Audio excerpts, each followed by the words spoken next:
Hello, this is Scott Barrett, and in this short training video, I am going to demonstrate how to navigate through the transaction documents section. So let's begin. So when you get to your transactions screen, you'll on a particular transaction, you'll click on Docs. Inside the Docs, and I'm going to explain this from left to right. When you created the transaction record, the system automatically determined what required documents were needed, and that's all shown here. And then you have what we call basically document trays. I'm clicking through these. So the first one that by default that's going to show is your required documents. And each one of these have to be identified individually in the system. So according to this record, I have 6 required documents, and I have, according to this tab, assigned required documents, I have completed 0 of the 6. The next tray is my uploaded documents. So these would be documents that I uploaded to the system, and with the little circle here and the number in it, identifies if there's documents residing in this tab, or what we call a tray. And when I say tray, I mean when you upload a document, let's say a single document, it will show a 1 there. And then that document, you'll need to assign it to the required document. So then it will leave this tray and move over to your required documents or assigned required documents tray. And then another method that you can add documents to the system is through email. So if you receive an email with an attached document that belongs in this transaction, another method to get that document to this transaction would be forward that email to this transaction record. And if you look up here, I'm going to try to highlight this. It says email messages and PDF attachments to this transaction record has its own unique custom email address. If you send an email to that email address, it is sending that correspondence and any attached documents right into this transaction record. So you could either share this with someone else to email documents to the transaction record, or you could forward an email to the transaction record. It will retain both the data within the email itself, and it will add any attached files into the emailed tray. And sign documents.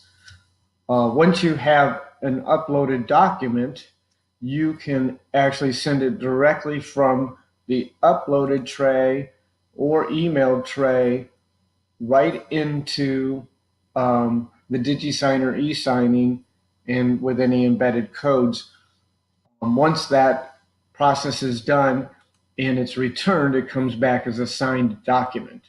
Then you would need to assign that document to a required file. It would leave the signed documents file, or I'm sorry, tray, and added into one of the required documents. And then the other is split. You'll see this in another video when I show you the process of splitting a document. But if you upload a single file that may contain multiple documents as required, so let's click back here. So let's say you uploaded a file that has the listing agreement and the seller's disclosure in a single file. You would then use a process to split those documents into 2 separate documents, one being the listing agreement pages of that document, and then the other being the seller's property disclosure. Those split documents would show up here, and then you would be able to assign them to the required document for compliance purposes. Up here we have transactions that would just take you back. Let's just click on it, back to the full transaction records. Again, we'll go back into Docs, upload a document. Click on this, and then you can actually upload a document. You have two ways of doing it.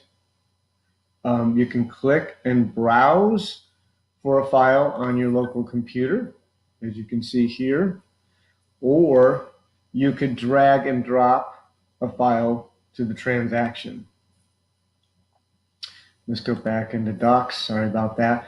And then DigiSign or Doc status. So if you sent something from the uploaded or emailed documents out for e-signing through the system, the status of those documents would show up here, as well as end up in your signed tray. And then you have the option to archive documents. Let's say you split a document into two files as required, and then the combined document is really not pertinent anymore. You will be able to archive that document, and those documents that are archived will still be accessible, and you can view them, you could restore them and such, using the View and Restore Archive Documents button. Hopefully this is a good overview of the basics of how the document screens work. There's individual videos for each individual feature inside this section. Please watch those for further help. Thank you very much for watching this video.